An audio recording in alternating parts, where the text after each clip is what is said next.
மிகுந்த சந்தோஷம். என்னைக்காவது நீங்கள் ஒரு கேள்வி ஒன்றை கேட்டுக்கிறீங்களா? நான் கேட்டுட்டே இருக்கேன் அடிக்கடி. ஏன் ஆண்டவர் இன்னும் என்னை வைத்திருக்கிறார்? எனக்கு நடந்த சம்பவங்கள் எல்லாம் ரொம்ப பேருக்கு தெரியும். ஆண்டவர் அன்றைக்கு அனுமதித்திருந்தால் இன்றைக்கு நான் உயிரோடு இருந்திருக்க முடியாது. 23 வருஷம் கடந்து சென்றிருக்கிறது. ஆனால் ஏன் தேவன் என்னை வைத்திருக்கிறார்? ஏதாவது ஒரு நோக்கம் அவருக்கு இருக்கும் அல்லவா? அதிலே நான் எந்த அளவிற்கு என்னை ஒப்புக் கொடுத்திருக்கிறேன், எந்த அளவிற்கு நான் தேவனுடைய கரங்களிலே நான் என்னை வைத்திருக்கின்றேன் என்ற கேள்விகள் எனக்குள்ளாக எழுந்து கொண்டே இருக்கிறது. சகோதரர் அருமையாக என்னை பற்றி சொன்னார். அடிக்கடி நான் யோசிப்பேன், அந்த காலகட்டத்தில் நான் ஏதாவது தவறி இருக்கிறேனா? என்னால் முடிஞ்ச அளவுக்கு நான் செய்வதற்கு பழகி இருக்கிறேன். ஆனாலும் ரொம்ப பேருக்கு எல்லாருக்குமே நன்மைக்குமா அப்படின்னு கேட்டால் ரொம்ப பேர் பிடிக்காம தான் இருக்கும். அப்போ அவர்களையும் திருப்திப்படுத்தாமல் நான் வந்திருக்கிறேனோ என்ற கேள்விக்குறியும் என்னுடைய வாழ்க்கையில் இருந்து கொண்டிருக்கிறது. ஏனென்றால் வேதம் சொல்கிறது, நன்மை செய்வதற்கு திராணி இருக்கும் பொழுது நான் செய்யலை. இப்போ வந்து செய்ய முடியுமா? இப்போ உடனே செய்ய முடியாது. அதை குறித்து நான் அடிக்கடி சிந்திப்பது உண்டு. அப்ப இந்த கேள்விகளுக்கு பதிலாக ஆண்டவர் என்னோடு கூட பேசினார். உன்னை எதுக்கு வச்சிருக்கிறது தெரியுமா? அதை நீ செய்ய வேண்டுமே என்பதற்காகத்தான். அதனால நீ பாஸ்டர் யாருக்கு சொன்னீங்க, நான் சனிக்கிழமை வந்து இன்னைக்கு காலையில் நாங்கள் ஓய்வு நாள் பண்ணிட்டு அங்கே கலந்து கொள்ள வேண்டும். அதை முடித்து விட்டுதான் நீங்க ஓடுகிறோம். ஆனால் தேவனுக்கு பிரியமான காரியத்தை செய்வதிலே நம்மை முழுமையாக ஒப்புக் கொடுக்க வேண்டும் என்று நாங்கள் தீர்மானித்திருக்கிறோம். லூக்கா எழுதின சுவிசேஷம் 13வது அதிகாரத்திற்கு நாம் திருப்பிக் கொள்வோம் என்று சொன்னால் 6வது வசனத்திலிருந்து 9வது வசனம் வரைக்கும் நமக்கு தெரிந்த பகுதி தான். என்ன வாசிக்கிறோம்? ஒரு உண்மையை சொல்றாரு. ஒரு திராட்சை தோட்டத்திலே ஒரு அத்திமரம் இருப்பதை நட்டிருந்தான். அவர் வந்து அதிலே கனியை தேடின போது ஒன்றும் காணவில்லை. அப்பொழுது அந்த தோட்டக்காரனை நோக்கி, 3 வருஷமாய் இந்த அத்திமரத்திலே கனியை தேடி வருகிறேன், ஒன்றையும் காணவில்லை. இதை வெட்டி போடு, இதை நிலத்தை கெடுக்கிறதே என்றார். அதற்கு அவர், ஐயா, இது இந்த வருஷமும் இருக்கட்டும், நான் இதை சுற்றிலும் போத்தி போடுவேன். இந்த வசனங்களை நான் சின்ன பிள்ளையா இருக்கும் போது சிஎஸ்ஐ சர்ச்சில் புது வருஷத்துக்கு வருஷம் இந்த செய்தியை தான் கேட்டிருக்கேன். இது புது வருட ஆராதனையும் அல்ல. இதை இந்த வசனத்தை வைத்து நாம் இன்றைக்கு தியானிக்க போகிறோம். ஆண்டவர் ஏன் என்ன வச்சிருக்கிறார்? உங்களையே வச்சிருக்கிறார். கேள்வி கேட்பார். அந்த கேள்விக்கு விடைகளை நாம் கண்டுகொண்டு இங்கிருந்து நாம் செல்ல வேண்டும் என்று நான் ஜெபத்தோடு இங்கு வந்திருக்கிறேன். எசேக்கியேல் புத்தகம் 17வது அதிகாரத்துக்கு இருக்கவங்க 8வது வசனத்தை யாராவது வாசிக்கலாம். எசேக்கியேல் 17வது அதிகாரம் 8வது வசனம். கொப்புகளை விடுகிறதற்கும் கனி தருகிறதற்கும் மகிமையான திராட்சை செடியாகிறதற்கும் இது மிகுந்த தண்ணீர்களின் ஓர்வாகிய நல்ல நல்ல நிலத்தில் நடப்பட்டிருக்கிறது. ஆண்டவர் இங்கு எசேக்கியேல் தீர்க்கதரிசியின் மூலமாக இன்னொரு ஓமையை சொல்லுகின்றார். என்ன ஓமை? ஒரு கொடியை நட்டு வச்சிருக்கிறாரு. அது திராட்சை கொடி என்று அந்த வார்த்தை வசனம் சொல்கிறது. அது எதுக்காக நட்டு வச்சிருக்கிறார்னா, அது கொப்பு விடுகிறதற்கும் கனியை தருகிறதற்கும் மகிமையான திராட்சை செடியாகிறதற்கும் எங்க நட்டு வச்சிருக்கிறாரோ மிகுந்த தண்ணீர்கள் அண்டையிலே நட்டு வைத்திருக்கிறார். அப்ப 2-3 காரியத்தை அங்கே அவர்கள் பதில் கொடுக்கிறார். எனக்கு கொப்பு விடணும். செடியை நம்ம நட்டு வைக்கிறோம், அது கொப்பு விடாம அப்படியே இருந்துச்சுன்னா என்ன ஆச்சுன்னு அர்த்தம்? கொஞ்ச நாள் அது பட்டு போய் இல்லாம போயிருக்குன்னு அர்த்தம். ஆனால் அது துணி விட்டு கொப்புகளை விட்டு வளர ஆரம்பிக்கும்.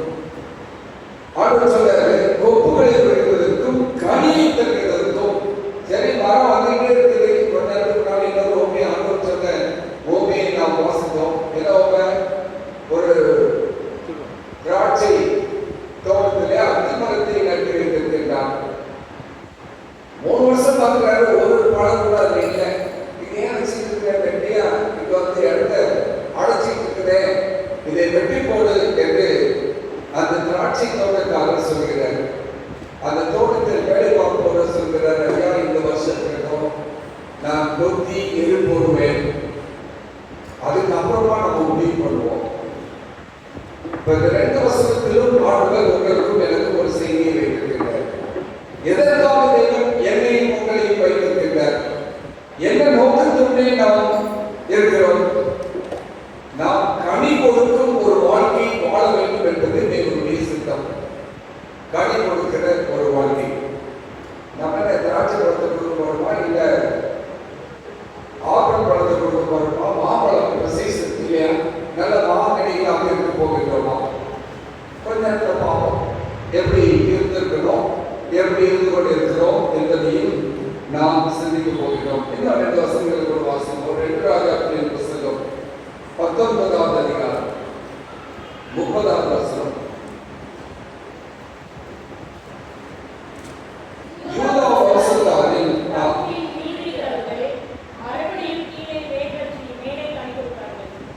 யூதா வம்சத்தாரில் தப்பி மீண்டிருக்கிறவர்கள் யாரு? நீங்களும் நானும். எத்தனையோ பேர் போயிட்டாங்க. என்னை விட வயதில் குறைந்தவர்கள், என்னுடைய வயதில் ஒத்தவர்கள் இன்றைக்கு உலகத்தில் இல்லை. ஆண்டவர் என்ன மீதியை வச்சிருக்கிற, தப்பி வச்சிருக்கிற, மறுபடியும் என்ன செய்யலாம்? கீழே பேர் பற்றி மேலே கனி கொடுக்க வேண்டும். ஆண்டவர் தெளிவா பேசுறார். உன்னை வச்சிருக்கிறேன், காரணம் என்னன்னா உன் பேரு சரியாக பிடிக்கப்பட வேண்டும். அந்த பேரு ஸ்ட்ராங்கா இருந்துச்சுன்னா தான் நீ கனி கொடுக்க முடியும். இன்னொரு வசனத்தை கூட வாசிப்பாங்க. இசைக்கியல் புத்தகம் 17வது அதிகாரம் 23வது அதே அதிகாரம் நம்ம வாசித்த அதிகாரத்தில் 23வது வசனத்தை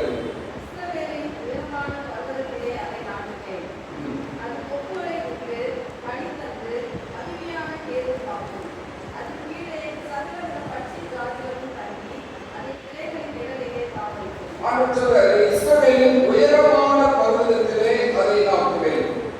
அது கொப்புகளில் விட்டு கனி தந்து மகிமையான கேதுவாகும்.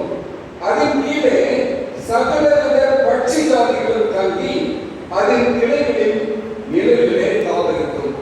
பாண்டவர்கள் தெளிவா சொல்லுங்கள். உன்னை எதுக்கு விட்டு வச்சிருக்கிறது தெரியுமா? நீ கனி கொடுக்க வேண்டும் என்பதற்காக நான் உன்னை விட்டு வைத்திருக்கிறேன். அப்போ அடுத்த கேள்வி வரும், நாம் கனி கொடுக்கிறோமா? நம்முடைய வாழ்க்கை கனி கொடுக்கக்கூடிய ஒரு வாழ்க்கையாக இருக்கிறதா? எங்க குறைபாடுகள் இருக்கின்றன? எங்க வீட்டில் கொஞ்சம் மரங்கள் வச்சிருந்தோம். சில நேரங்களிலே அந்த பழங்கள் சிரித்து போய் வரும். முதல்ல நல்ல பெரிய பழங்களாக இருந்தது, பெரிய சின்னதாக வளர்ச்சி. மனைவி வந்து சொல்லுவாங்க, ஏன் திடீர்னு யாரும் வச்சுட்டு வெள்ளப்பூச்சி வந்து விழுந்துச்சு. நம்ம ஏங்கிட்ட போய் கேட்கல, கேட்டா மருந்து போடலாம் அப்படின்னு கேட்காம இருக்கோம். பிறகு போய் வேற மருந்து கிடைக்க கேட்டா நாங்கள் மருந்தே போடக்கூடாதுன்னு முடிவு பண்ணியிருக்கிறோம். உரம் போடக்கூடாதுன்னு முடிவு பண்ணியிருக்கிறோம். நாட்டு உரங்கள் எல்லாம் போட வேண்டும் என்று தீர்மானித்திருக்கிறோம். இயற்கையாக வளர வேண்டும். அதே வேளையில் நல்ல பழங்கள் வரணும். மழைப்படி அதுக்கு நல்ல பழங்களை கொடுக்க ஆரம்பித்துவிட்டது. ருசியாக பார்ப்பதற்கும் அழகான பழங்களாக வந்து கொண்டிருக்கிறது. அப்போ ஆண்டவருக்கு தான் கேட்கிறேன், நீ சத்தியத்தை ஏற்றுக்கொள்ளும் பொழுது நல்ல கனி கொடுக்கிற ஒரு மரபாகத்தானே இருந்தாய். இடத்துல கொஞ்ச நேரம் அப்படி இருந்து போயிட்டியே, அது பழங்கள் சுருங்கி அவலட்சணமான ஒரு பழங்களாக, சாப்பிடுவதற்கு தகுதி இல்லாத பழங்களாக போய்விட்டாயே. மீண்டும் நீ நல்ல கனிகளை கொடுக்க வேண்டும் என்பதற்காக அந்த மரத்தை விட்டு வைத்திருக்கிறேன்.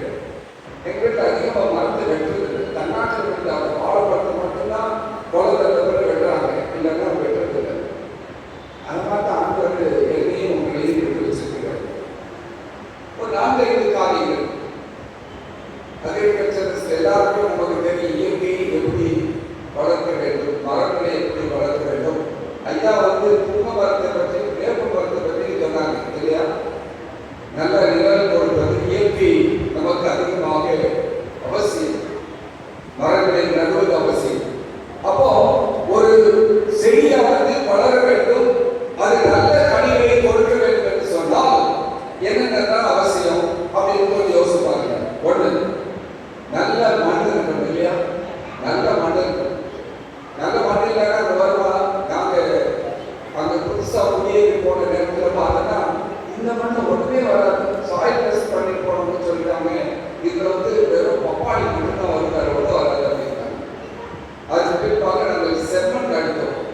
செவன் அடிச்சு வச்ச பிறகு எல்லாமே நல்லா செழிப்பா வந்துச்சு.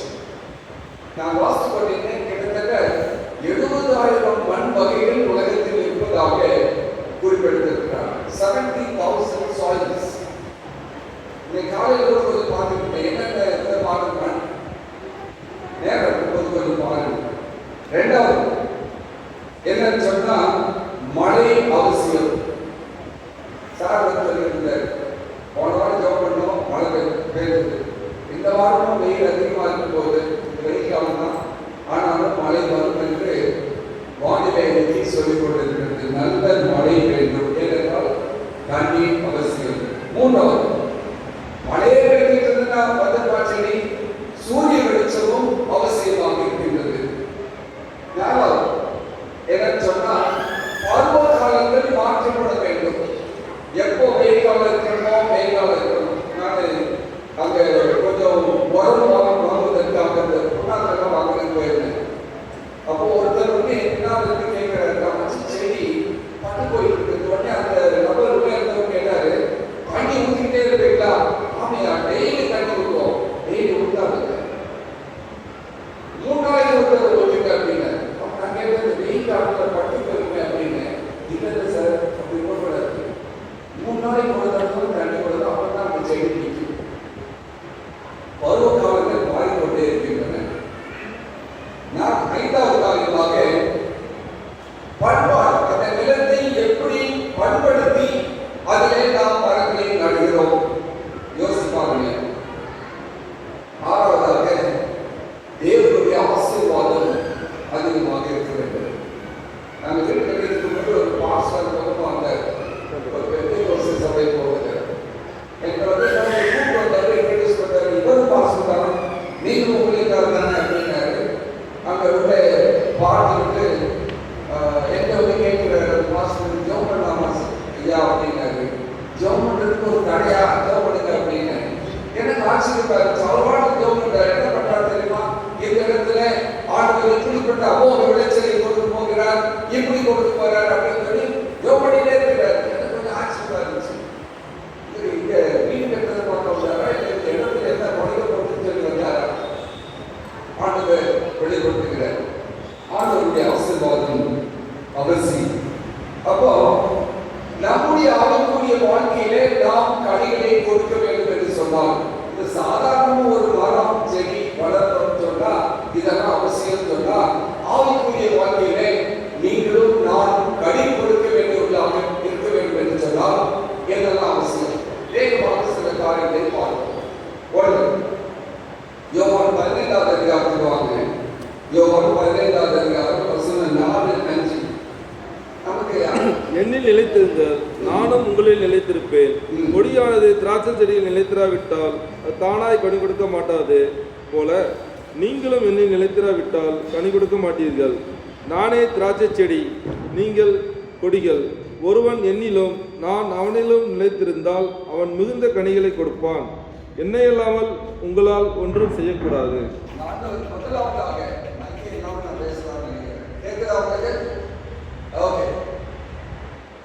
ஆண்டவர் சொல்லிக் கொடுக்கிற முதல் பாடம், விசேஷமாக ஞானஸ்தானம் பெற்ற பிள்ளைகள், ஞானஸ்தானம் பெற்று இவ்வளவு நாட்கள் சபையில் வளர்ந்து கொண்டிருக்கிற பிள்ளைகள் நாம் கேட்க வேண்டிய ஒரு கேள்வி என்ன தெரியுமா? ஆண்டவர் சொல்றாரு, என்னில் நிலைத்திருங்கள், என்னில் நிலைத்திருங்கள். நம்முடைய ஆண்டவரிடத்தில் அதிகமாக பற்றி கொண்டிருக்கிறதா?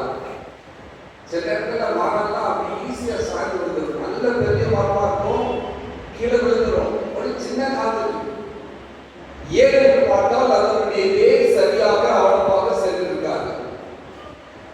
ஏன் கிறிஸ்தவர்கள், ஆவிக்குரிய பிள்ளைகள் ஏன் விழுந்து விடுகிறார்கள்? அவர்கள் கிறிஸ்துவில் நிலைத்திருப்பது குறைவாக இருப்பதினாலே வழிதவறி போய்விடுகிறார்கள்.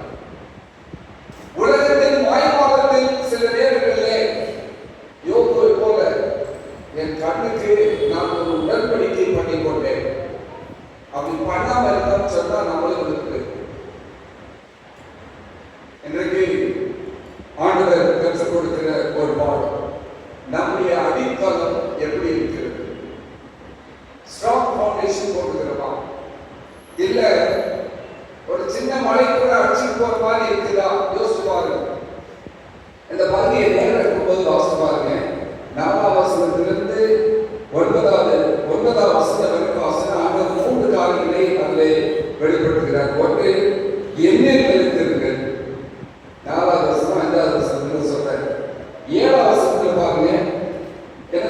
நீங்கள் என் என்னிலும் வார்த்தைகள் நிலைத்திருங்கள், என்னில் நிலைத்திருங்கள், என் வார்த்தைகளில் நிலைத்திருங்கள். 9 வசனத்தில் என்ன சொல்றாரு பாருங்க, பிதா என்னில் அன்பாய் இருக்கிறது போல நானும் உங்களில் அன்பாய் இருக்கிறேன், என்னுடைய அன்பிலே நிலைத்திருங்கள். இந்த 3 காரியத்திலே நாம் நிலைத்திருக்கிறோமா? கொஞ்சம் யோசிப்போம். நம்முடைய வாழ்க்கை கிறிஸ்துவுக்குள்ளாக மாறிக்கப்பட்டிருக்கிறதா? நான் முதல்ல கேட்டு படிச்சிருக்கும் போது பாடின பிரசங்கம் பிலிப்பியர் 1:21 என்ன வசனத்தை பார்த்தாரு? கிறிஸ்து எனக்கு ஜீவன், சாவு எனக்கு ஆதாயம். என்னைக்கு கிறிஸ்துவை நாம் பிரதானப்படுத்தி கிறிஸ்துவே எனக்கு எல்லாம் என்று சொல்லிக்கொண்டு நம்முடைய வாழ்க்கையை நடத்துகிறோமோ அவர்களுடைய வாழ்க்கை கிறிஸ்துவுக்குள்ளாக மறைக்கப்பட்டிருக்கிறது. அதான் ஆண்டவர் சொல்றாரு, நீங்கள் என்னில் நிலைத்திருங்கள். எதற்காக? நீங்கள் கனி கொடுக்க வேண்டும் என்று சொன்னால் நீங்கள் என்னில் நிலைத்திருக்க வேண்டும். அதான் ஆண்டவர் அந்த வசனத்துல சொல்றார், கொடியானது திராட்சை செடியில் நிலைத்திராவிட்டால் அது தானாய் கனி கொடுக்க மாட்டாது போல நீங்களும் என்னில் நிலைத்திராவிட்டால் கனி கொடுக்க மாட்டீர்கள். ஆண்டவர் தெளிவா சொல்லுங்க. அப்ப நம்ம செய்ய வேண்டிய காரியம் என்ன? ஜெபம். ஆண்டவரோடு கூட பேசுகிற நேரம். எப்பெல்லாம் ஜெபம் பண்ணணும்? நம்ம பேசுறது பரவாயில்ல. எப்ப ஜெபம் பண்ணணும்? அதிகாலை. சரியா? அதிகாலையில் ஜெபம் பண்ணணும். பிறகு 3 மணிக்கு சாயங்காலம் பண்ணிருக்கான். ஓகே, காலை, மதியம், மாலை. வேற கஷ்டமா இருக்கும்போது ஜெபம். வேற ஜெபம். உதவி வேணும் அப்படின்னு போய் ஜெபம். ஆண்டவரே பெட்டிஷன் போடுறேன், தயவுசெய்து கொடுத்துருங்க அப்படின்னு சொல்லி ஜெபம். எனக்கு ஒரு பழக்கம் இருக்கிறது. என் மனைவி கூட கேட்பாங்க, நீங்க எப்படி ஜெபம் பண்ணுறது தெரியல அப்படிம்பாங்க. நான் நேரம் வந்தாலும் கூட ஜெபம் பண்ணுறது கிடையாது. ஜெபம் பண்ணுவேன், ஆனால் 1 மணி நேரம் 2 மணி நேரம் வந்தாலும் கூட ஜெபம் பண்ணுறதே கிடையாது. ஆண்டவருடைய சமூகத்தில் சொல்றேன். ஆனால் எப்போ ஜெபம் பண்ணுவேன்? எப்பவுமே அவங்க பேசிட்டே இருக்கு. போகும்போது, ஸ்கூட்டர்ல போகும்போது, யாருக்காவது பேச போகும்போது, யார் கூட நான் பேச வேண்டும் என்றாலும் சரி, ஆண்டவர் பேச போகிறேன் தெரியலப்பா, நான் என்னுடைய இதில் பேசக்கூடாது அப்படின்னு சொல்லி ஒரு வார்த்தை சொல்லுவேன். எப்பெல்லாம் கிடைக்கிற டைம் ஜெபித்துக் கொண்டே இருப்பேன். அதுக்காக கண்ணை மூடி வலதால் போட்டுதான் ஜெபம்ங்கிற அவசியம் இல்லை. நீங்கள் உங்கள் உள்ளத்தின் ஆழத்திலிருந்து பேசிக்கொண்டே இருக்கலாம். அதுதான் தொடர்ந்து. இப்போ புதுசாக ஒரு வந்துருக்கிற நம்ம கையில என்ன செல்போன் எப்படி வச்சுட்டு இருக்கிறோம்? எப்பவும் வச்சுட்டு இருக்கிறோம். என் மனைவிக்கு எனக்கு வர பிரச்சனை என்ன தெரியுமா? இப்போ பாருங்க, நீங்க போன்ல பேசிருக்கீங்க, நான் தொழில் நடத்துறப்பா பேசிட்டு அவங்களுக்கு என்ன செய்யுதுன்னு சொல்லுங்க. பேசுறதுன்னா ஆர்டர் வராது. வந்து அவங்க திருப்பி அனுப்பணும்னா நான் பேசிட்டு தான் இருக்கணும். பொருட்கள் வாங்குவதற்கு பேசிக்கொண்டு இருக்கிறது. அப்போ அந்த தொடர்பை நான் ஏற்படுத்திக் கொண்டே இருக்காவிட்டால் நான் என் பிசினஸ்ல நினைச்சிருக்க முடியாது. என்ன சார், கரெக்டா தான் நம்ம பேச ஆகணும். ஆனா ஆண்டவருக்கு மட்டும் ஏன் பேசுறது இல்லை? இப்ப நீங்க சில காரணங்களை சொல்லியிருக்கு. எப்போ தேவை இருக்கும்போது காலையில் எந்திரிச்ச உடனே 3 நேரம், சரியா? சிலர் 5 நேரம், இஸ்லாமியர்களுக்கு எப்போ சொன்னால் 5 மணி நேரம், 5 நேரம் சொல்லணும். அதிகாலையில் தேவனை தேடுகிறவன் கண்டறிவான் என்று வேதம் சொல்கிறது. நாங்கள் காலையில 5 மணிக்கே ஜெபம் ஆரம்பிச்சிடும். நல்லதான், அதெல்லாம் தப்புன்னு சொல்றாங்க. ஆனால் எப்பொழுதுமே பேசிக்கிட்டே இருங்க. ஆண்டவர் உங்களுக்கு சொல்லிக் கொடுத்து கொண்டே இருப்பார். 2வது, தியானிக்கிறோமா? ஒன்றும் இல்லை, இந்த பிரசன்ட் பண்ண வர்றது ஒரு பிரசவ வேதனை பண்ணுவதை போலதான். இது ஒரு செய்தியை கொடுத்து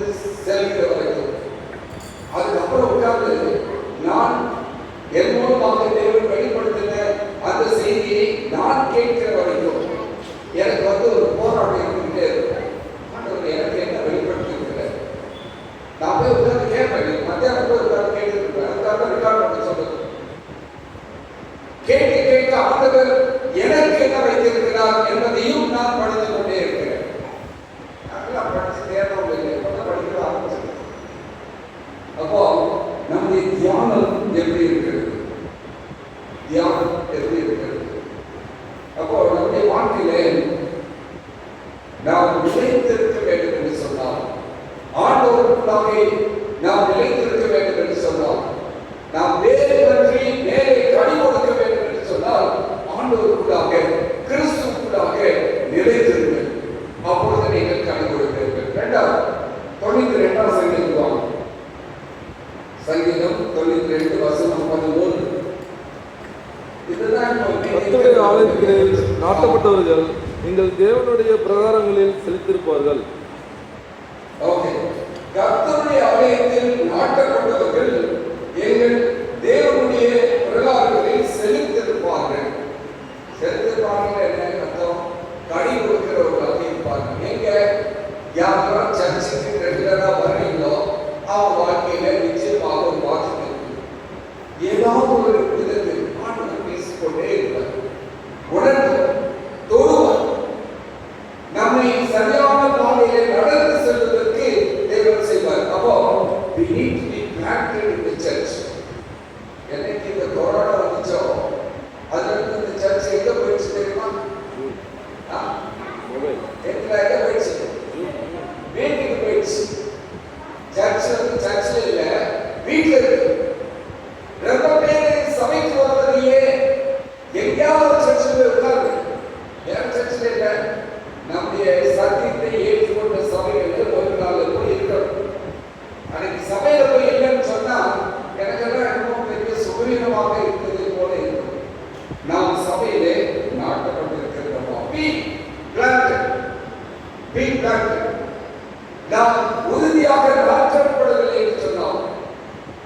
நாம் விழுந்து எபிரேயர் 10ஆம் அதிகாரத்தில் ஒரு வசனம் இருக்கு, 22ஆம் வசனம். சிலர் சபை கூடி வருவதை விட்டு விடுகிறதை போல, அதுதான் நீங்க வாசிப்போம்.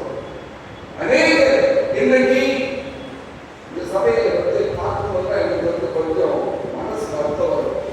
ஏற்றுதான் நாங்கள்லாம் இந்த ஸ்கூல்ல போய் எப்படி இருந்துச்சு, இந்த பக்கத்தில் ஒரு கூரை கட்டணம் இடமா நம்ம ஒரு கூரை கட்டணம் தான் இருந்துச்சு. எப்படி இருந்துச்சு? புதுசாக நான் தமிழ்நாட்டுக்குள்ள வந்து உடனே பார்த்த முதல் சபை உட்கார்ந்து இருக்காரு. வெளியில விட்டு கொண்டு உட்கார்ந்துருப்பாங்க. பாட்டு சத்தம் அப்படி கேட்கும். நிரம்பி வளர்ந்து கொண்டிருந்த சபைகள் இன்னைக்கு எத்தனை சபைகள் மூடப்பட்டு கிடக்கிறது தெரியுமா? பெரிய லிஸ்டே வச்சிருக்கிறாங்க.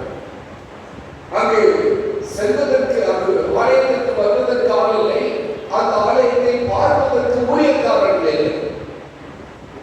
ஆண்டவர் சொல்றாரு, until unless you are not, until unless you are planted in the church, you cannot be bearing fruits.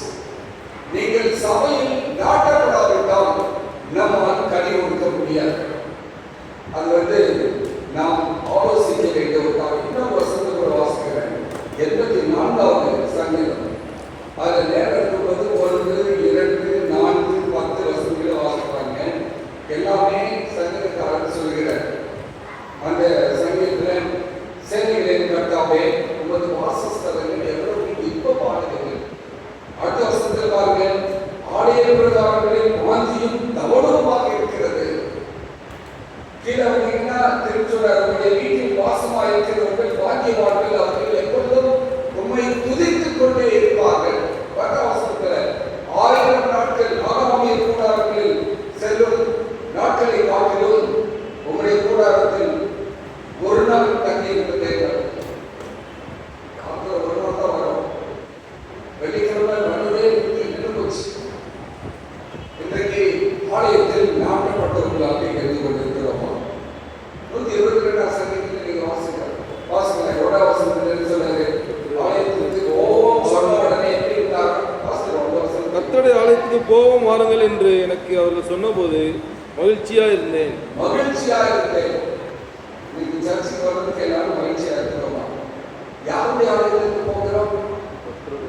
பாஸ்டருடைய சபை இல்லவே யாருடைய சபை? கர்த்தருடைய சபை. இது தேவனுடைய வீடு. தேவனுடைய வீட்டில் காட்டப்பட்டவர்கள் மட்டுமே கனி கொடுக்க முடியும் என்பதை நாம் மறந்துவிடக் கூடாது.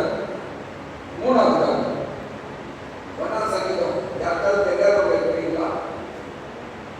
எல்லாருக்கும் தெரியும் இல்லையா? எங்க அம்மா இதை படிக்கிறேன்னு சாப்பாடு கொடுப்பாங்க. 23ஆம் சங்கீதம் ஒன்னாம் சங்கீதம் அதுக்காக வாசிக்கிறோம். ஒன்னாம் வசனம் தெரியும், 2ஆம் வசனம் சொல்லுவோம். கர்த்தருடைய வேதத்தில் பிரியமாயிருந்து இரவும் பகலும் தியானிக்கிற மனுஷன் பாக்கியவான். இன்றைக்கு நாம் வேதத்தை தியானிக்கிறவர்களாக இருக்கிறோமா? இந்த காலாண்டு புஸ்தகம் நமக்கு கற்றுக் கொடுக்கிற பாடம். நீங்க தீர்க்க தரிசனத்தை யாராவது எங்களாக ஆட்கள் வந்து சொல்லிக் கொடுக்கணும்னு அவசியமே இல்லை. நீங்க உட்கார்ந்து வாசித்தாலே போதும். விளக்கங்களை தண்ணீர் தானே கொண்டிருக்கிற ஒரே ஒரு புஸ்தகம் தெரியுமா? இந்த வேத புத்தகம் மட்டுமே. அப்போ நாம் எவ்வளவு அதிலே தியானிக்கிறோமோ, எவ்வளவு நேரத்தை செலவிடுகிறோமோ, அந்த அளவிற்கு நான் யாரை கொண்டு வர முடியும் தெரியுமா? பைபிள் என்ன சொல்லியிருக்கிறது கொண்டிருக்கலாமா? எதை கொண்டு நான் ஆராதிக்கும் தேவன் யார் என்பதை என்னால் கொண்டு வர முடியும். எப்போ? இந்த வேதத்தில் தியானமாக இருக்கிற மனுஷன். அப்போ இன்னைக்கு நம்முடைய வாழ்க்கையில அந்த வசனத்தை திருப்பி வாசிப்பாருங்க. அதுல எனக்கு பிரியும் தியானம் இரவும் பகல் நேரமே கிடையாது. காலையில போகும்போது கேலண்டர் அடிக்கடி எல்லாத்துக்கும் எல்லா சமயத்தையும் சொல்றேன். கேலண்டர்ல போய் வசனத்தை வாசித்து போகாதுங்க. சபையில தான் கொடுக்குறோம் உண்மைதான். ஆனால் அது மற்றவர்கள் வந்து வாசித்து போடுறோம். நீங்க எங்க இருந்து வாசிக்கிறது தெரியுமா? இந்த கருப்பு புத்தகம் இருக்கு இல்லையா? இதை எடுத்து வாசிங்க. வேதத்தை திறந்து அதில் இருக்கிற வசனங்களை வாசித்து பாருங்க. ஆண்டவர் தெளிவுபடுத்த ஒண்ணு இல்லை. நாம் இப்போ இறைந்த புத்தகத்திலிருந்து படிச்சுட்டு இருக்கோம். எத்தனை முறை படித்திருக்கிறேன் என்பது வேற. இந்த குரூப் முறையை நான் 2வது தடவை படிச்சிருக்கிறேன். ஆனால் ஆண்டவர் இன்னும் ஆழமான விளக்கங்களை எனக்கு கொடுத்திருக்கிறார். மற்றவர்கள் புரிந்து கொள்கிறார்கள். அவ்வளவுதான். எனக்கு நான் திருப்பி படிக்க ஆண்டவர் எனக்கு விளக்கத்தை கொடுக்கிறேன். எரேமியா புத்தகத்துல நான் இப்ப கண்டுபிடிச்சு வருது. ஒவ்வொரு அதிகாரத்திலும் ஒரு வாக்குத்தத்தங்களை ஆசீர்வாதங்களை தேவன் வைத்திருக்கிறார். வாசிப்பாங்க. இப்ப 7வது அதிகாரத்துக்கு தான் இருக்கிறோம். நடந்து போகணும். 7வது அதிகாரத்துக்கு தான் உட்கார்ந்துருக்கோம். 10வது வசனம் வரைக்கும் தான் வந்திருக்கிறோம். கிட்டத்தட்ட 2 மாசம் ஆச்சு. படித்துக் கொண்டே இருக்கிறோம். தியானித்து பாருங்க. நாம் ஏன் கனி கொடுக்க முடியவில்லை? ஒரு 2 போது எழுதுகிறார். Be on your knees. நம்முடைய புறக்காலில் இருப்போம். அந்த வேதாகமத்தின் கூடாக நீங்கள் நடந்து செல்லுங்கள், கடந்து செல்லுங்கள். அப்பொழுது நீங்கள் தேடுகின்ற விளக்கத்தை, அர்த்தத்தை உங்களால் கொண்டு வர முடியும். அந்த விளக்கம் என்ன? கர்த்தர் நல்லவர் என்பதை ருசித்து பாருங்கள். 34ஆம் சங்கீதத்தில் வாசிக்கிறோம். கர்த்தர் நல்லவர் என்பதை ருசித்து பாருங்கள். எப்போ? இந்த வேதத்திலே நாம் தியானித்து கொடுத்து மட்டுமே அதை கண்டுகொள்ள முடியும். 4வது காரியம் படைப்புடைய வேலையாகுவாங்க. 17வது அதிகாரத்துக்கு வருவோம். 17வது அதிகாரம் 7வது வசனம் 8வது வசனம் வாசிக்கிறோம். கர்த்தர் மேல் நம்பிக்கை வைத்து கர்த்தரை தன் நம்பிக்கையாக கொண்டிருக்கிற மனுஷன் பாக்கியவான். நம்முடைய நம்பிக்கை யார் மீது இருக்கிறது? என்ன இந்த கேள்வி வந்து கோயில் காலையில் கேட்கிறீங்களா? நாங்களாம் எதுக்கு இங்கே வந்திருக்கிறோம் கேள்வி நீங்க கேட்குறீங்கன்னு எனக்கு தெரியும். நீங்க பார்க்குற பார்வையிலே புரிந்து கொள்கிறேன். நாங்கள் ஆண்டவரை நம்பாம இருக்கிறோம். வேதத்தை வைத்துக் கொண்டு வேதத்தை பற்றி பேசிக் கொண்டிருக்கிற அநேக ஊழியக்காரர்கள் மத்தியில அந்த நம்பிக்கையற்றவர்களாக ஜீவித்துக் கொண்டிருக்கிறோம் என்பதை சொல்வதிலே எனக்கு எந்த தயக்கமும் இல்லை. நாம் யாரை தான் சார்ந்திருக்கிறோம் தெரியுமா? மனிதர்களை சார்ந்திருக்கிறவர்களாக இருக்கிறோம். இந்த வேதத்தின் தேவனை சார்ந்திருக்கிற பிள்ளைகளாக இல்லாமல் இருப்பதனால்தான் போராட்டம், தூக்கம் இல்லை, கஷ்டம், வியாபாரங்கள், பிரச்சனைகள் எல்லாம் நமக்கு வந்து சேர்ந்தே தெரியுமா? இந்த வேதத்தில் இருக்கிற கர்த்தர் மேல் நம்பிக்கை வைத்து கர்த்தரை தன் நம்பிக்கையாக கொண்டிருக்கிற மனுஷன் யார்? பாக்கியவான். இன்னைக்கு வீரமான திருச்சபை பிள்ளைகள் எல்லோரும்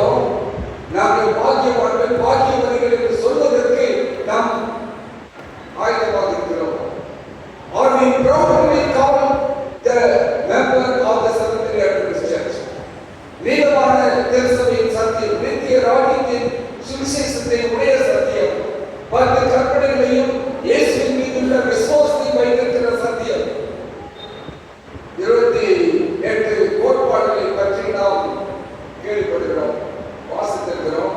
ஒரு நாள் பள்ளி பாடத்துக்கு பின்னாடி பாருங்க பிரிண்ட் பண்ணி வச்சிருக்கிறாங்க. பார்த்துட்டீங்க, ஒவ்வொரு காரணங்களையும் அதை புத்தகத்தில் கொடுக்கிறாங்க. ஏன்னா நம்ம அதெல்லாம் நம்மளோட இருக்குதா அப்படிங்கிற கேட்கிற சூழ்நிலைக்கு நாம் வந்துவிட்டோம்.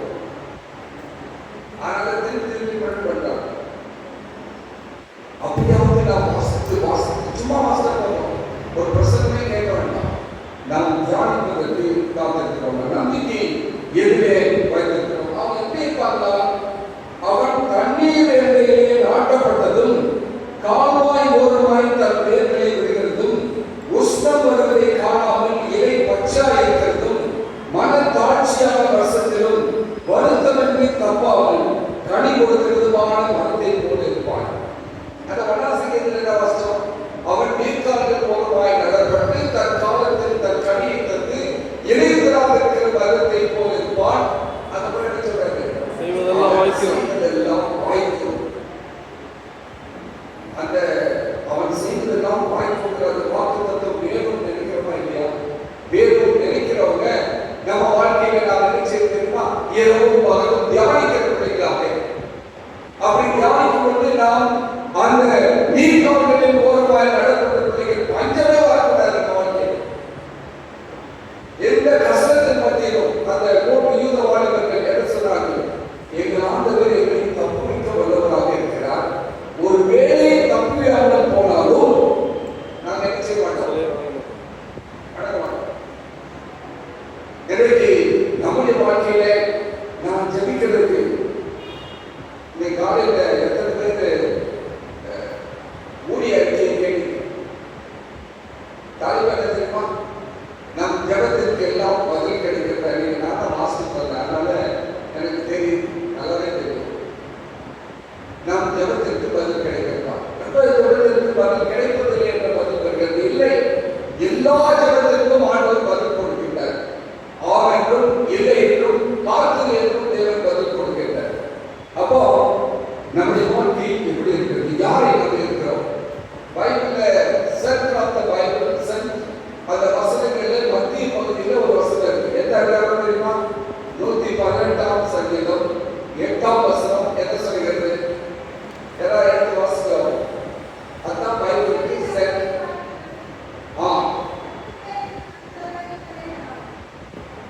யார் கர்த்தர் மேல் நம்பிக்கையா இருக்கிறது. அதான் பைபிளுடைய மத்திய பாகம், the center of the Bible. இன்னொரு வசனத்தை கூட வாசிப்போம்.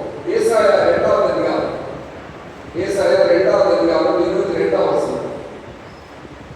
நாசியிலே சுவாசமுள்ள மனுஷனை நம்புவதை விட்டுவிடுங்கள், எண்ணப்படுவதற்கு அவன் எம்மாத்திரம். நாசியிலே சுவாசமுள்ள மனுஷனை நம்புவதை விட்டுவிடுங்கள், எண்ணப்படுவதற்கு அவன் எம்மாத்திரம். கர்த்தர் பேரில் மட்டுமே நம்பிக்கையா இருக்கு. என்ன கிடைச்சாலும் சரி, கிடைக்கலாலும் சரி, யார் மட்டும் பிடிச்சிங்க, ஆண்டவரை மட்டும் கொடுக்கிறது. நிச்சயமாகவே தேவன் நமக்கு உதவி செய்வார். அப்படின்னு சொன்னா இந்த வசந்த ஆஸ்திரேலியா தேவையாக வறட்சியான காலங்கள் வந்தாலும் அவங்க எப்படி தான் பார்க்கலாம்? பச்சையா இருப்பாங்க. கனி கொடுக்காத நேரங்களிலும் அவர்கள் கனி கொடுக்கிற மரங்களாக இருப்பாங்க. இன்னைக்கு நம்ம வாழ்க்கையில் எப்படி இருக்கு யோசிச்சு பார்ப்போம். சில வேளையிலே நாம் எண்ணங்கள் எப்படி இருக்குது என்று சொன்னால் நேபுகாத் நேச்சாரை போல இருக்கிறது. அவர் என்ன செய்தார்? ஆண்டவர் அவரை பார்த்து சொல்கிறார், என் தாசன் என்று சொல்கிறார். நான் அவனை வரவழைத்தேன் என்று ஆண்டவர் சொல்கிறார். அந்த நேபுகாத் நேச்சாரை குறித்து தேவன் அநேக காரியங்களை பேசுகிறார்.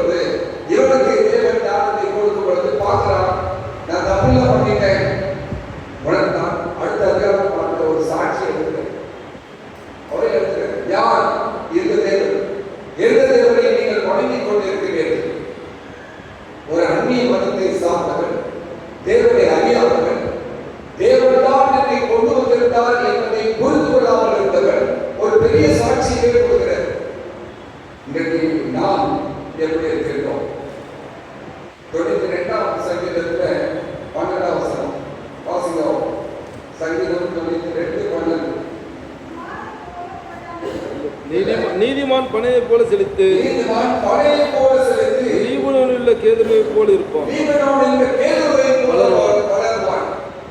இன்னைக்கு நாம் அப்படி வளர்ந்து கொண்டிருக்கிறோம். எப்படி இருக்கிறோம்? இன்னொரு காலத்து சொல்லி இன்னொரு முக்கியமான பகுதிக்கு கடந்து செல்ல வேண்டும். லூக்கா 13 அதிகாரம் நாம வாசிச்சோம்யா, எதுக்கு வாசிக்கிறோம்னா அங்க என்ன செய்யறாரு? ஆண்டவர் சொல்றாரு, அந்த அத்தி மரத்தை குறித்து சொல்லுகிறார். நான் அதை கொத்தி சுற்றிலும் கொத்தி அதற்கு எரு போடுவேன். இப்படி விட மாட்டாங்க. ஐயா, இந்த ஒரு வருஷம் விடுங்க. இன்றைக்கு ஆண்டவரிடத்திலே நாம் கேட்க வேண்டிய கேள்வி, ஆண்டவரே இத்தனை ஆண்டு காலங்கள் என்னை 23 வருஷம் வச்சிருக்கிறீங்க, இந்த வருஷமும் என்னை வைத்திருப்பதற்காக நன்றி. நான் இன்னும் கொத்தி எரு போட போறேன். கொத்தினா என்னை நானே சோதித்து பார்த்து என்னிடத்தில் தேவையில்லாத காரியங்கள் இருக்கும் என்று சொன்னால் அவர்களை அகற்றிவிட்டு உங்களுடைய வார்த்தை இன்னும் உரமாகிய அதை நான் எடுத்துக்கொண்டு வளரப் போகிறேன். இதுதான் நான் எடுக்கிற தீர்மானங்கள். நான் எடுக்கிற தீர்மானம். இந்த ஆண்டவர் சொல்றாரு, உன்னை வந்து சரிப்படுத்தணும் அப்படிங்கிற ப்ரூவிங் என்று சொல்றாங்க. அப்படின்னா என்ன? கிளைகள் இருக்கிறது. அப்பப்போ எங்க பையன் போய் ஒரு கிளைப்பரை வச்சுட்டு தேவையில்லாத கிளை, அந்த பக்கம் போற கிளை, இந்த பக்கம் போற கிளை, சக்கஸ், அதாவது தேவையில்லாத கிளைகள், அந்த மரத்திற்கு வரக்கூடிய சத்தை உறுதி கொண்டிருக்கிற கிளைகள், இவை எல்லாவற்றையும் வெட்டி விடுவான். அது விவசாயிகளுக்கு நல்லா தெரியும். அப்படி வெட்டி விடுவது அந்த மரம் நேராக உறுதியோடு வரம் வாய்ந்த மரமாக நல்ல கனிகளை கொடுக்கிற மரமாக இருக்கும். அப்போ ஆண்டவர் கையில என்ன வச்சிருக்காரு தெரியுமா? குடி வச்சிருக்கிறாரு, கத்தி வச்சிருக்கிறாரு, சுத்தியல் வச்சிருக்கிறாரு. எப்படி தெரியுமா? என்ன நம்ம ஆண்டவர் என்ன சரியா செய்யறாரு? ஆமா, நம்மை செதுக்கி கொண்டு இருக்கிறார். ஆயாவில் வாசிக்கிறது இல்லையா? அவருடைய சாயலாகவும் அவருடைய ரூபமாகவும் படைக்கப்பட்ட நாம் இன்றைக்கு மாசுபட்டவர்களாக தகுதியற்றவர்களாக இருக்கின்ற நம்மை ஆண்டவர் செதுக்க வேண்டும் என்று வளைய வேண்டும் என்று விரும்புகின்றார். அதுக்கு தேவை என்ன தெரியுமா? குடி தேவை, சுத்தியல் தேவை, கத்தி தேவை. எந்த இடத்துல ஆண்டவர் வெட்டணும்னு நினைக்கிறாரோ கொஞ்சம் வெட்டுறதுக்கு நம்ம இடம் கொடுக்கணும். சில நேரங்களில் முடியாத காரியம் தெரியுமா? இது எப்படி நான் விடுதல்? இதுல இருந்து நாம் எப்படி தப்பிப்பது? இது இல்லாம என்னுடைய வாழ்க்கை சமுதாயத்தில் என்ன ஆகும்? இந்த மாதிரி கேள்விகள்லாம் ரொம்ப ரொம்ப வரும். எனக்கு தெளிவான விசுவாசத்துக்குமே ஆண்டவர் இன்றைக்கு நம்மோடு கூட பேச வேண்டும் என்று விரும்புகிறார். நம்மை பொருட்களின் வழியாக நடத்தி சென்றாலும் நாம் கனி கொடுக்கிறவர்களாக வாழ வேண்டும் என்று ஆண்டவர் விரும்புகிறார். கஷ்டமானதுதான், சிலதெல்லாம் வேதனையான காரியம். ரத்த வரலாம் கூட இருக்கும். ஆண்டவர் நம்மை சீர்படுத்த வேண்டும் என்று விரும்புகிறார், செம்மைப்படுத்த வேண்டும் என்று விரும்புகிறார், உறுதிப்படுத்த வேண்டும் என்று விரும்புகிறார். அப்படின்னா நாம் ஆண்டவரால் சுத்திகரிக்கப்படுவதற்கு ஒப்புக் கொடுக்கிறோம். அந்த மரம் ரொம்ப வளர்ந்து உச்சியில வெட்டி விட்டுட்டே இருப்பான். அப்போ அந்த மரம் முக்கியமாக இருக்கும். சைடுல வெட்டி விட்டுட்டே இருந்தோம்னு சொன்னா அந்த மரம் ரொம்பவும் பெருசா போகாது, ஒரு நேர்த்தியாக வளரும். அப்போ அது அதிகமான கனிகளை கொடுக்கும். இன்றைக்கு நாம எப்படி வளர்ந்துருக்கிறோம்? தானியேல், எலிசா, பவுல் போன்றவர்களை சற்று நினைவுபடுத்திக்கொள்வோம். எப்படியெல்லாம் அவங்க கஷ்டப்பட்டாங்க, எப்படியெல்லாம் கடந்து சென்றார்கள். அவர்கள் படாத வேதனைகள் அல்ல, அவர்கள் சந்திக்காத நிந்தனைகள் அல்ல, அவர்கள் சந்திக்காத போராட்டங்கள் அல்ல, எல்லாவற்றையும் சந்தித்த பின்பும் அவர்கள் பொன்னாக விளங்கினார்கள். அதனால்தான் வேதத்திலே நாம் அவர்களை குறித்து வாசிக்கிறோம். அவர்கள் செய்த காரியங்களை போல தானியேலை போல என்று சொல்லி ஒரு பாட்டை பாடுறோம். இன்றைக்கு நாம் அவ்வளவு வைராக்கியமாக இருந்து கொண்டிருக்கின்றோமா? கேள்வி கேட்போம். ஆண்டவரே, நான் போடு கூட நினைத்திருக்கிறேனா? ஆண்டவரே, நான் சபையிலே நாட்டப்பட்டிருக்கிறேனா? ஆண்டவரே, உங்களுடைய வேதத்தை நான் தியானிக்கிறேனா? ஆண்டவரே, என்னுடைய வாழ்க்கையிலே உம்மை மட்டும் நம்பிக்கொண்டிருக்கிறேனா, இல்லாவிட்டால் நான் வேறு காரியங்களையும் நம்பிக்கொண்டிருக்கிறேனா? ஆண்டவரே, நீர் என்னை திருத்த வேண்டும் என்று சொல்லும் பொழுது நான் திருத்துவதற்கு ஒப்புக் கொடுக்கிறேனா? இன்னொரு முக்கியமான பாயிண்ட் பேசுறதுன்னா இந்த செய்தி முழுமையாக. அப்போ ரெண்டு முக்கியமான காரியங்கள். ஏன் நாம் கனி கொடுப்பதில்லை? நான் 1978ஆம் ஆண்டிலே இந்த 20ஆம் தேதி வந்துச்சுன்னு சொன்னா கணக்கு போட்டு பார்த்துக்கோம். 78லிருந்து 2025 வரைக்கும் இந்த சத்தியத்திலே நீளமான திருச்சபையின் சத்தியத்தை ஏற்றுக்கொண்டு இந்த வழியிலே கடந்து வந்து கொண்டிருக்கிறேன். அதனால வேற பல சபைகளுக்கு தான் போயிருக்கிறேன். ஒரு பெரிய வார்த்தையோட தேடுதலோடு ஆண்டவர் இந்த சத்தியத்தை கொடுத்த இவ்வளவு நாட்கள் ஓடிவிட்டது. இன்னும் நான் கனி கொடுக்காமல் இருக்கிறேன். மத்தேயு 13வது அதிகாரம், மத்தேயு 13வது அதிகாரம் 5வது 6வது வசனத்தை வாசிப்போம். சில விதை அதிக மண்ணில்லாத கற்பாறை இடங்களில் விழுந்தது. மண் ஆழமா இராதனாலே அதை சீக்கிரம் முளைத்தது. வெயில் ஏறின போது தீந்து போய் வேறு இல்லாமல் உலர்ந்து போயிட்டு. இது ஆண்டவர் ஒரு ஓமையை சொல்றார். ஓமையெல்லாம் பார்த்துருக்கீங்க. 13வது அதிகாரம் லூக்காவில் பார்த்தோம், மத்தேயு 13வது அதிகாரத்தில் பார்த்தோம், எரேமியா எசேக்கியேலில் பார்த்தோம், ஓமை காலத்தில் பார்த்துருக்கோம். இதுல ஆண்டவர் சொல்கிறார், அந்த விதை எங்க விழுந்துச்சாம்? கற்பாறை இடங்களில் விழுந்தது. மண் ஆழமாய் இராததினாலே அது சீக்கிரமாய் முளைத்தது. வெயில் ஏறின போதோ தீர்ந்து போய் வேர் இல்லாமல் உலர்ந்து போயிடுச்சு. நம்மோடு சத்தியத்தில் வந்த நபர்கள் எங்கே இருக்கிறார்கள் என்று தேடுகிற அளவிற்கு இருந்து கொண்டிருக்கிறது சபை. எங்க போயிட்டாங்க? காணாம போயிட்டாங்க. நமக்கு முன்பாக ஞானஸ்நானம் பெற்றவர்கள் எங்கோ சென்று விட்டார்கள். ஒருவர் எங்க போது இருக்கிறார்? No root, no fruit. வேர் இல்லை என்று சொன்னால் நீங்கள் கனி கொடுக்க முடியாது. இங்க அதான் பார்க்கிறோம். இந்த ஓமையிலாக சொல்றாரு, வேர் இல்லாமையினாலே உலர்ந்து போயிற்று. இன்னைக்கு நாம் வேர் விழுவதற்கு நம்மை ஒப்புக் கொடுத்திருக்கிறோமா? வேர் இல்லாத வாழ்க்கை எப்படிப்பட்ட வாழ்க்கை தெரியுமா? கிறிஸ்து இல்லாத ஒரு வாழ்க்கையாக இருக்கிறது. வேறு இல்லாத வாழ்க்கை. வேறு இல்லைன்னா காரணம் இருக்கும். வேறு இல்லாத வாழ்க்கை என்று சொன்னால் கிறிஸ்து இல்லாத ஒரு வாழ்க்கையாக இருக்கிறது. அப்ப கேள்வி பார்க்கணும்.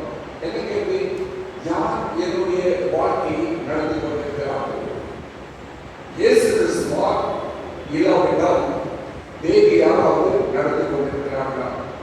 அங்க வாசிக்கும் பொழுது அந்த மண் ஆழமாயினாலே அது என்ன ஆச்சுன்னா, வெயில் ஏற்ற போது அப்படின்னா அது ஈரம் இல்லாமல் போச்சு. ஈரம் இல்லாமல் சென்று விட்டது. ஈரம் இல்லத்தொன்னு என்னாகும்? நிச்சயமாகவே அது காயப்படும். லூக்கா 8:6 வாசிக்கிறேன். லூக்கா 8:6. சிலரை கற்பாறையிலே விழுந்தது. அது முளைத்த பின் அதற்கு ஈரம் இல்லாததினாலே உலர்ந்து போயிற்று. மத்தேயு எழுதுவதற்கும் லூக்கா எழுதுவதற்கும் உண்டான வித்தியாசப்பாடு. அங்கே ஈரம் இல்லை. இன்னைக்கு ஆவியானவருடைய கிரியைகள் நம்முடைய வாழ்க்கையில் காணப்படாவிட்டால், சத்திய ஆவியாகிய பரிசுத்த ஆவியானவர் இந்த உலகத்தில் வரும்பொழுது, உங்களிடத்தில் வரும்பொழுது அவர் உங்களை சகல சத்தியத்திற்குள்ளும் நடத்துவார். இன்றைக்கு ஆவியானவர் நம்மளுக்கு வாசம் செய்கிறார். நாம் ஆவியானவரால் நடத்தப்படுகிறவர்களாக இருப்போம் என்று சொன்னால் நமக்கு சந்தேகம் வந்துகிட்டே இருக்கணும். யாராவது ஒரு வார்த்தை தவறாக சொன்னால், நடந்தால் உடனடியாக சந்தேகம் வந்து கேள்வி கேட்க வேண்டியவர்களாக இருக்கிறோம். அப்படி என்றால் ஆவியானவர் இல்லாத ஒரு வாழ்க்கையை கனி கொடுக்க முடியாத ஒரு வாழ்க்கையாக இருக்கிறோம். இன்றைக்கு நம்முடைய வாழ்க்கையில கிறிஸ்து இல்லாத வாழ்க்கை, ஆவியானவர் இல்லாத வாழ்க்கை, வேத வாக்கியங்கள் இல்லாத ஒரு வாழ்க்கை எப்படிப்பட்ட வாழ்க்கையாக இருக்கும்? கனி இல்லாத ஒரு வாழ்க்கையாக இருக்கும். நம்ம நோக்கம் என்னன்னு சொன்னேன் இந்த தொடக்கத்தில், தேவன் ஏன் நம்மை விட்டு வைத்திருக்கிறார்? நாம் கனி கொடுக்க வேண்டும் என்பதற்காக தேவன் விட்டு வைத்திருக்கிறார். அப்ப கிறிஸ்தவர்களாக தேவன் ஏற்றுக்கொண்டவர்களாக கனி கொடுக்காத ஒரு அனுபவம் இருக்கும் என்று சொன்னால் நாம் கிறிஸ்தவர்கள் அல்ல. நமக்கும் மற்றவர்களுக்கும் வித்தியாசமே கிடையாது. ஒரே ஒரு வித்தியாசம்,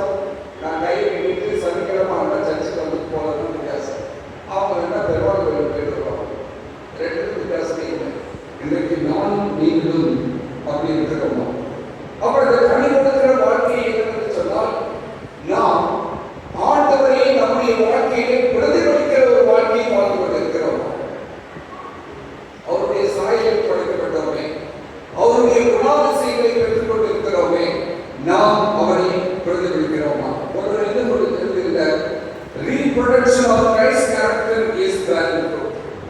நம்முடைய வாழ்க்கையில் கனி கொடுப்பது என்று சொன்னால் கிறிஸ்துவின் குணாதிசயங்களை நாம் பிரதிபலிக்கிற ஒரு வாழ்க்கையாக நம்முடைய வாழ்க்கை இருக்க வேண்டும். அதான் யோவான் 17:8 வாசிப்போம். நீங்கள் மிகுந்த கனிகளை கொடுப்பதினால் என் பிதா மகிமைப்படுவார், எனக்கும் சீஷராய் இருப்பீர்கள். ஆண்டவர் கொடுக்கிற ஒரு பெரிய ஆலோசனை, நீங்கள் மிகுந்த கனிகளை கொடுக்க வேண்டும் என்ற ஆலோசனை கொடுக்கின்றார். இன்னொரு முக்கியமான காரியம், நம்ம ஆண்டவர் நேரம் கொடுப்பது வாசமாக இப்ப நேரம் இல்லை. 2:21 எரேமியாவில் அவர் சொல்றாரு, நான் நற்குல திராட்சை கனி கொடுக்கிற கொடியை கொடுப்பது கண்டேன். அவர் என்ன செய்தார் தெரியுமா? கசப்பான கனிகளை தந்தது. எங்கோ பிறந்த நம்மை, ஏதோ ஊர்ல இருந்த நம்மை ஆண்டவர் தேடி குடிச்சு கொண்டு வந்து சபையில் வச்சிருக்கிறார். இந்த சபையை ஆண்டவரை இயேசுவை ஏற்றுக்கொள்கிற ஒரு வழியை நம்மை நடத்தி கொண்டு வந்து கொண்டிருக்கிறார். நாம் யாரை பிரதிபலித்துக் கொண்டிருக்கிறேன்? நல்ல கனியை கொடுத்து கொண்டிருக்கிறேனா? கசப்பான கனிகளை கொடுத்து கொண்டிருக்கிறேனா? நாம் என்ன செய்தோம்? கலாத்தியர் 5:22 அங்க என்ன சொல்லப்பட்டிருக்கிறது? ஆவியின் கனிகளை நம்ம எல்லாருக்கும் நல்லா தெரியும். ஆவியின் கனிகளை நாம் எடுத்திருக்கிறோம். கொஞ்சம் நேரம் எடுத்து இன்னைக்கு மத்தியானம் அந்த 9 கனிகளை வாசிப்போம். அந்த 9 கனிகளுக்கு விரோதமாக நான் என்ன காரியங்களை செய்து கொண்டிருக்கிறேன்? 1-2 உதாரணங்களை சொல்றேன். அன்பு, முதல் கனி ஆவியின் கனியோ அன்பு. ஆனால் அன்பு இருக்கிறவர்கள் என்ன செய்யக்கூடாது? நேரம் வட்டுப்படுத்து 11 வாசி பார்த்துவாங்க. அன்பு இருக்கிறவர்கள் விரோதம் பாராட்டக்கூடாது. Hatred should not be love versus hatred. நம்முடைய வாழ்க்கையில வெறுப்பு அதிகமாக நாம் யாரை பிரதிபலிக்கவில்லை? ஆண்டவர் இயேசு கிறிஸ்து கல்வாரி சிலுவையிலே தொங்கும் பொழுது அவரை பார்த்து பரிகசித்தார். நீர் கிறிஸ்துவானால் நீர் கீழே இறங்கி வந்து உம்மை ரட்சித்துக் கொள்ளும், எங்களையும் ரட்சித்துக் கொள்ளும். அங்கிருந்த திருடனை பார்த்து சொன்னார், ஆண்டவர் பிதாவே இவர்களை மன்னி. அவருடைய உடையை எடுத்து பங்கிட்டுக் கொள்கிறார். ஆண்டவர் சொல்ற, பிதாவே இவர்களை மன்னி, தாங்கள் செய்கிறது என்னதென்று அறியாது இருக்கிறார்கள். இன்றைக்கு நம்மை பார்த்து சிலர் நடக்கும்போது நாம் எப்படி இருக்கிறோம்? ஒன்றையும் அன்பு, சந்தோஷம் நம்மகிட்ட கவலை இருக்கலாமா? ஒரு வார்த்தை அதிகமாக வைத்திருக்கிறேன், டிப்ரெஷன்.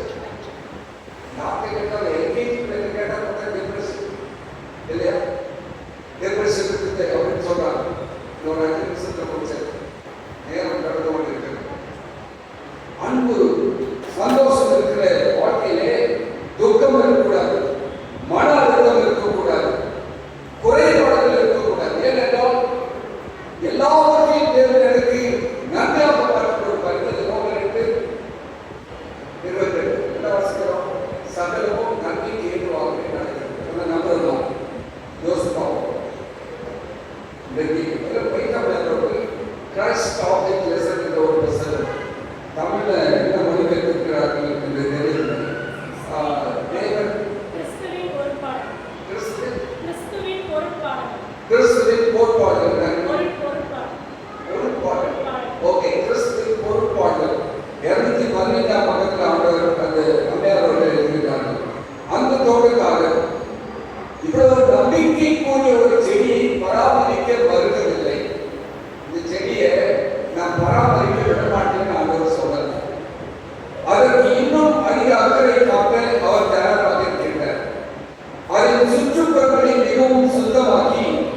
ஜனங்கள் மட்டுமல்ல, வரக்கூடிய சமுதாயம், வரக்கூடிய பிற்கால சந்ததி இதை அறிந்து கொண்டு தங்களை மாற்றிக்கொள்ள வேண்டும் என்று விரும்பினார்.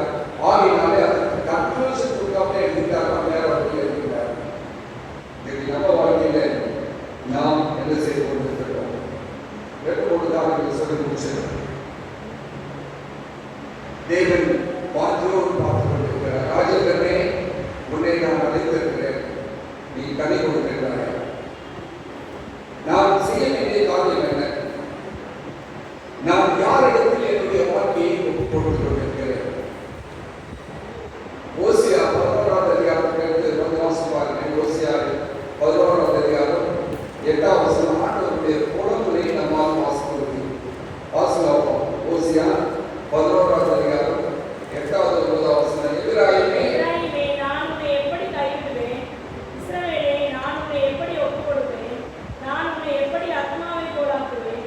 உன்னை எப்படி செபோயிமை போல வைப்பேன்?